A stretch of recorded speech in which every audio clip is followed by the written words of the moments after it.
Em 29 de outubro, o 3I Atlas desaparecerá atrás do Sol, assim como a VI Loeb sugere que esse objeto interestelar gigantesco e veloz poderia realizar uma manobra oculta que o prenderia no nosso sistema solar para sempre. A versão oficial o descreve como um cometa passageiro. No entanto, os dados iniciais tornam isso difícil de aceitar. Um núcleo que pode ter até 20 km de diâmetro, pesando mais de 33 bilhões de toneladas, e exibindo praticamente zero aceleração não gravitacional apesar de uma intensa ejeção de gases. Se Loeb estiver correto, poderíamos estar presenciando o primeiro visitante interestelar a ficar conosco, sem meios de observar o que ocorrer no instante decisivo. O que estamos perdendo nesse eclipse solar? E quem sairá vitorioso quando o Atlas reaparecer? O dia 29 de outubro marca uma barreira intransponível no calendário. Nesse momento, o 3I Atlas mergulha na zona ofuscante atrás do Sol, interrompendo todas as observações de telescópios baseados na Terra. A configuração é implacável: Terra, Sol e cometa alinhados em linha reta, com nosso planeta do lado errado do brilho intenso. Por quase 6 semanas, o objeto interestelar mais massivo já detectado se deslocará sem ser visto. Sua trajetória e quaisquer alterações ficarão fora do alcance visual direto. Esse período de escuridão não é mero contratempo logístico. Ele implica que os eventos cruciais, e o periélio, a aproximação máxima ao Sol, e qualquer possível manobra orbital, se desenrolarão além do nosso poder de vigilância. A distância da Terra ao Sol mede cerca de 150 milhões de quilômetros. Na conjunção, Atlas passa logo além disso, a 1,36 unidades astronômicas. Nenhum observatório terrestre consegue distinguir seu fraco clarão do forno solar. Até telescópios espaciais como Hubble e JWST precisam pausar. Seus protocolos de segurança ativam-se pelo perigo de mirar perto do Sol. O impacto prático é uma lacuna de dados que se estende do final de outubro ao início de dezembro. Rastreamento astrométrico, análise espectral, até medições básicas de brilho, tudo entra em blackout. A única chance de um vislumbre depende de um punhado de sondas solares e coronógrafos. Instrumentos projetados para examinar tempestades solares, não cometas distantes. Sua sensibilidade e ritmo de imagem mal captam objetos tão tênues quanto Atlas. Para a maioria dos astrônomos, a oportunidade se fecha bem quando o capítulo mais vital da narrativa começa. Todas as dúvidas sobre uma saída natural ou uma captura artificial, sobre cometa ou artefato, permanecem em suspense nesse silêncio imposto. O tempo avança, e o instante da verdade se desenrolará onde ninguém pode espiar. A atenção de Loeb se aguçou no exato momento em que os dados fotométricos iniciais chegaram. A estimativa inicial de tamanho para o 3I Atlas, e 20 km de extensão, e caiu como um raio. Para comparação, o 1I Oumuamua media menos de 1/4 de quilômetro. O 2I Borisov, o cometa interestelar anterior, chegava a talvez 1 quilômetro de largura. Atlas, em contraste, era uma grandeza maior do que qualquer coisa que as buscas esperavam encontrar logo de cara. Esse número não era especulação. Veio da luminosidade do objeto, ajustada por distância e ângulo solar, modelada com base na refletividade conhecida de cometas. Com uma magnitude bem acima de 12 e sem indício de uma coma densa e opaca que inflasse artificialmente a leitura, a dedução era inevitável. O núcleo precisava ser imenso. O ceticismo de Loeb surgiu da matemática. Estatísticas de levantamentos prevêem que, para cada visitante interestelar grande, milhares de menores e mais fracos deveriam ter sido avistados antes. O levantamento Atlas, junto com Pan-STARRS e as varreduras de Vera Rubin, vasculha o céu a cada noite clara, calibrado para detectar precisamente esses objetos vindos do Sol externo velozes. Contudo, os 2 primeiros achados interestelares foram pequenos. E agora, de repente, surge um colosso. As probabilidades, segundo qualquer modelo populacional, desafiam a credibilidade. Se a estimativa de tamanho se confirmar, ou os levantamentos ignoraram uma população vasta de corpos menores, ou algo raro e inexplicável está em jogo. É aqui que o raciocínio de Loeb se inicia. Um objeto interestelar de 20 km tão cedo após os 2 primeiros contraria as expectativas de lei de potência que sustentam a ciência moderna de levantamentos. Os sinos de alarme estatísticos soaram não pela luminosidade de Atlas, mas por sua escala colossal, que contradiz tudo o que os astrônomos acreditavam saber sobre o que deveria estar lá fora. Para Loeb, esse único valor, 20 quilômetros, virou a primeira e mais gritante anomalia em uma lista que só cresce. Uma massa de pelo menos 33 bilhões de toneladas agora coloca o 3 em Atlas nos livros de recordes. Essa cifra, extraída de modelagens dinâmicas e da luminosidade constante do cometa, supera todos os visitantes interestelares confirmados até então. Mas o paradoxo começa justamente aí. Apesar de uma taxa vigorosa de ejeção de gases, próxima a 150 kg/s, dominada por dióxido de carbono, não há aceleração não gravitacional mensurável. Na ciência dos cometas, isso é o problema clássico do foguete. A ejeção atua como propulsores, desviando o núcleo levemente de sua rota prevista.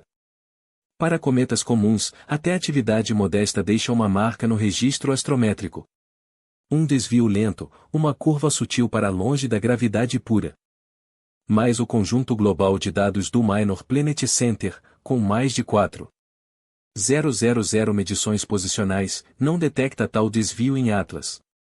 O limite superior para sua aceleração não gravitacional à aceleração observada é inferior a 15 metros por dia ao quadrado, um valor tão reduzido que somente um corpo de proporções gigantescas poderia se manter tão inalterado diante de sua atividade detectada.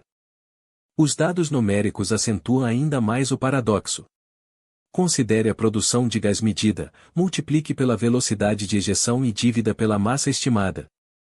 A aceleração reativa resultante deveria ser detectável nas observações, a menos que o núcleo não só seja extenso, mas também excepcionalmente compacto, ou que a liberação de gases ocorra de forma perfeitamente simétrica em todas as direções.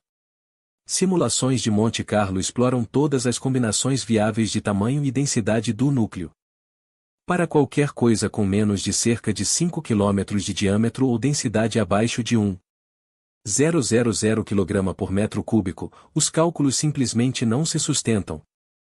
A ejeção de gases teria desviado o Atlas de sua trajetória prevista há muito tempo. Apenas um corpo sólido e massivo atende tanto às evidências fotométricas quanto às dinâmicas. Hipóteses alternativas, como jatos expelidos em direções opostas perfeitas ou um aglomerado de fragmentos fracamente coesos, demandam ajustes finos na física e geometrias improváveis. O modelo convencional enfrenta dificuldades para harmonizar esses dados sem recorrer a coincidências estatísticas ou argumentos ad hoc. Para Loeb e sua equipe, isso vai além de uma mera intrigante observação ou representa uma porta entreaberta. Se a massa for confirmada e a aceleração ausente, cenários não naturais continuam plausíveis. A ciência de levantamentos astronômicos se baseia em dados quantitativos, em abundância. Para cada objeto colossal como 3 em Atlas, os modelos de população indicam que o céu deveria abrigar milhares de viajantes interestelares menores e mais tênues. A razão é elementar: corpos de menor porte são infinitamente mais frequentes em todos os cinturões conhecidos de asteroides e cometas. Se o sistema de detecção estiver operando corretamente, os primeiros objetos interestelares identificados deveriam ser os mais diminutos, aqueles que superam os gigantes em ordens de magnitude. No entanto, o histórico revela o oposto. O Pan-STARRS Survey, a rede Atlas e agora o Observatório Vera Rubin vasculharam o céu por anos, registrando milhões de detecções. Sua sensibilidade evoluiu a ponto de captar objetos com apenas algumas dezenas de metros de extensão, desde que se movam com velocidade suficiente, deixando rastros visíveis. As duas primeiras descobertas interestelares, o Oumuamua e Boris, seguem esse padrão, ambas pequenas, fracas e no limite da detecção. De repente, surge Atlas. Com 20 km de largura, pelo menos 33 bilhões de toneladas, brilhando bem acima do limiar. Nada de enxame de parentes menores, nem escalada gradual de tamanhos, apenas um salto estatístico abrupto. Especialistas em modelos de população calcularam as probabilidades. Se 3 em Atlas for representativo, as buscas já teriam localizado centenas, quiçá milhares, de objetos inferiores. Em vez disso, o total é de 3. Analistas do Pan-STARRS e de Rubin destacaram essa discrepância em relatórios internos, alertando que as chances de detectar um gigante antes de seus congêneres menores são astronomicamente ínfimas, inferiores a 1 em 10.000 segundo certas avaliações. A lei de potência, pilar da distribuição de tamanhos, parece rompida. Ou o universo oculta uma população imensa de corpos sutis e esquivos, ou Atlas é uma anomalia que desafia todas as previsões. Para quem monitora irregularidades, isso transcende uma simples curiosidade. É um indício de que algo essencial nos dados está equivocado, e que a narrativa de 3i Atlas já altera as normas estabelecidas. Mapas de trajetória para 3i Atlas mostram um percurso que se mantém próximo ao plano da eclíptica do Sistema Solar, inclinado em meros 5 graus. Para um visitante vindo do espaço interestelar, esse tipo de alinhamento é tudo menos comum. A maioria dos cometas e asteroides conhecidos, inclusive os originados em nosso sistema, descreve órbitas que se inclinam e serpenteiam pelo entorno solar. Um intruso aleatório de fora deveria cortar o plano em ângulo agudo, moldado pelo caos estelar distante. Em vez disso, Atlas desliza quase paralelo ao disco planetário, navegando por um canal tipicamente reservado a objetos locais. A configuração se torna mais peculiar ao examinar de perto. Nas semanas anteriores ao periélio, Atlas encadeia uma sequência de aproximações com planetas principais. Em 3 de outubro, passa a 29 milhões de quilômetros de Marte, uma distância que, em termos interplanetários, qualifica-se como raspão. A sucessão prossegue. Mais adiante, sua rota o leva a distâncias críticas de Vênus e Júpiter, acumulando uma série de sobrevoos planetários rara fora de missões espaciais meticulosamente planejadas. Dinamistas orbitais processam os cálculos e concluem que as probabilidades acumuladas de um objeto massivo e veloz seguir esse trajeto exato são mínimas. Para cada planeta, a chance de uma passagem próxima é baixa, para 3 consecutivas, cai abaixo de 1 em 1000. Esse alinhamento não é mero capricho. A órbita rente à eclíptica posiciona Atlas idealmente para impulsos gravitacionais. Cada sobrevoo planetário poderia, em tese, alterar sua velocidade ou curvar sua direção. Mas o fascínio maior reside em como essas interações acumuladas preparam o momento do periélio. O percurso parece ajustado com precisão, como se concebido para otimizar possibilidades de uma manobra impactante próximo ao Sol. Para quem delineia a linha entre o natural e o deliberado, o itinerário em si atua como testemunha muda, suscitando indagações que os números isolados não resolvem. As primeiras imagens captadas pelas equipes de observatórios inquietos com o cometa 3i Atlas revelaram algo inesperado. Em vez da cauda prevista, um brilho intenso e concentrado se destacava no lado voltado para o Sol. Uma luminosidade que desafiava todas as correções por borrão de movimento ou artefatos instrumentais.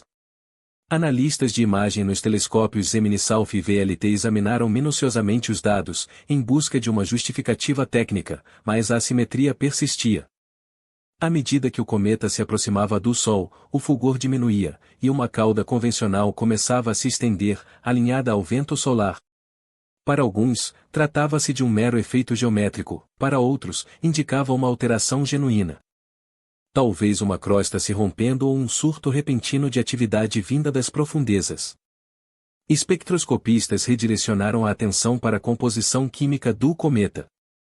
O espectrômetro NIR do JWST, em uma janela estreita antes da conjunção solar, registrou uma proporção de voláteis que contrariava as previsões. O dióxido de carbono superava a água em quase 8 horas e 1. Entre os cometas do Sistema Solar, a água geralmente prevalece como volátil principal. Essa relação sugeria um núcleo mantido em congelamento profundo desde o espaço interestelar ou envolto em uma camada de geada de dióxido de carbono. Equipes de calibração recomendavam prudência, considerando o resultado preliminar até que dados adicionais o validassem ou refutassem. As hipóteses se proliferaram. Alguns defendiam uma crosta de dióxido de carbono protegendo um interior rico em água, ou outros atribuíam a contaminação possível ou erros no modelo.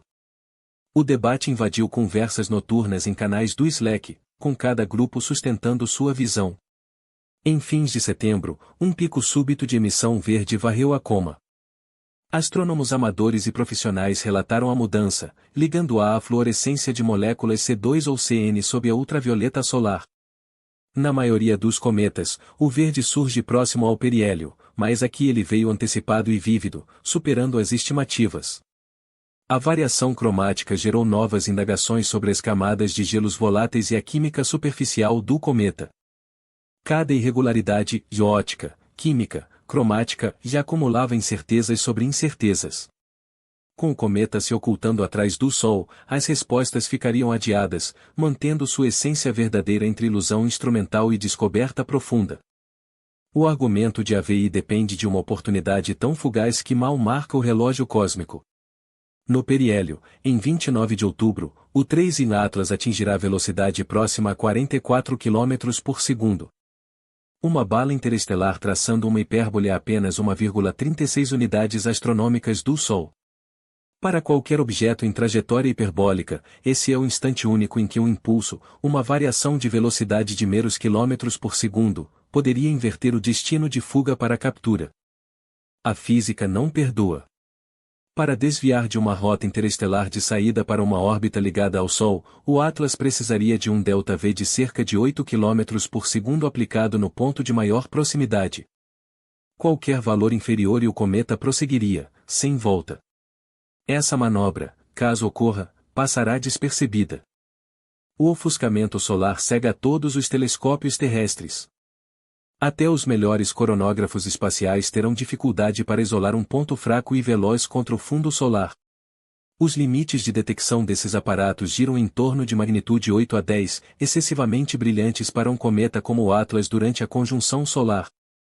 Na prática, qualquer alteração na trajetória, explosão de atividade ou empuxo artificial escaparia à observação até o reaparecimento do cometa, semanas adiante. O sobrevoo de Marte, a 29 milhões de quilômetros em 3 de outubro, trouxe uma esperança passageira de imagens diretas. Planejadores de missões de alta resolução discutiram a viabilidade, calculando tamanho angular e brilho aparente. Os cálculos fecharam as portas. A essa distância, um objeto de 20 km subtende menos de 0,15 arcsegundos, inferior ao limite de difração dos instrumentos de alta resolução. Mesmo como fonte pontual, o Atlas seria tênue demais para ser captado. Sem detalhes de superfície, jatos ou lançamentos de sondas. A câmera mais potente em órbita marciana só contemplará o vazio. Para Lo e seus aliados, essa invisibilidade forçada representa frustração e chance ao mesmo tempo. Se uma intervenção for tentada, as provas se inscreverão na órbita do cometa, prontas para interpretação quando o Atlas retornar à vista. Tom Statler, cientista-chefe da NASA para corpos menores, traça uma fronteira nítida na poeira. Ele se parece com um cometa. Age como um cometa. Ele se assemelha de forma extremamente forte, em quase todos os aspectos, aos cometas que conhecemos. Essa é a premissa básica. A visão predominante encaixa o 3 em Atlas, ainda que de modo forçado, na vasta e caótica família de cometas naturais. Massa em comum, anomalia estatística, química peculiar. Cometas são desordenados. Peculiaridades na trajetória e sobrevoos planetários. Coincidências ampliadas pela imensidão do espaço. Astrônomos como Karen Meesh e Kwanzaa compartilham essa posição, citando o viés de seleção, histórico irregular de levantamentos e o comportamento imprevisível de corpos ricos em voláteis. Para eles, o ônus da prova recaía inteiramente sobre a alegação extraordinária. Aloy encara os mesmos dados pelo ângulo oposto. Ele não adota uma escala formal, mas acumula irregularidades em seu raciocínio. Massa, tamanho, alinhamento eclíptico, encontros planetários, química. Quanto mais esses traços se concentram, mais convincente se torna a necessidade de escrutínio atento. Em L do ponto de vista de OE, quando acumulam-se suficientes anomalias, a atitude mais sensata consiste em intensificar a vigilância, principalmente em situações raras como o periélio atrás do Sol, que pode ocultar uma manobra decisiva. Ele evita atribuir valores numéricos, mas o conceito é direto. Caso a relação de irregularidade se alongue, deve-se lidar com o corpo celeste como se os riscos fossem elevados. A oportunidade seguinte de análise surge no início de dezembro, com o reaparecimento de Atlas após a conjunção solar. Todos os observatórios principais estarão preparados para examinar alterações na órbita, na rotação e no espectro. Até março de 2026, ao se aproximar de Júpiter, uma nova leva de informações avaliará se o trajeto continua hiperbólico ou se ocorreu alguma alteração. O esquema de decisão não se baseia em pontuar desvios. Trata-se de monitorar previsões concretas e refutáveis. Se a órbita seguir inalterada, prevalece o modelo natural. Do contrário, a discussão avançará para uma etapa inédita. Por enquanto, a única convicção reside no fato de que o desfecho da narrativa virá à tona com as revelações dos dados ao fim do período de obscuridade. No dia 29 de outubro de 2025, o 3º Atlas transitará atrás do Sol, interrompendo por completo as observações terrestres exatamente quando RV Lobo sugere que uma manobra de reversão de juramento poderia fixá-lo em nosso sistema solar. As dimensões estimadas de 20 km e a massa mínima de 33 bilhões de toneladas, aliadas a uma aceleração não gravitacional quase nula e uma proporção de dióxido de carbono para água próxima de 8 horas e 1, desafiam as projeções DFI para um cometa interestelar natural. Contudo, até o momento, nada comprova de forma direta uma origem artificial. A posição oficial da NASA sustenta que cometas podem mostrar condutas imprevisíveis, e diversas indagações, como a origem de sua fase espectral verde e a essência real de sua trajetória, permanecem em aberto. Ao emergir em dezembro, os novos elementos orbitais e as assinaturas químicas de Atlas oferecerão o teste definitivo. Enquanto isso, a única certeza é a importância de uma observação meticulosa e um debate científico amplo e imparcial.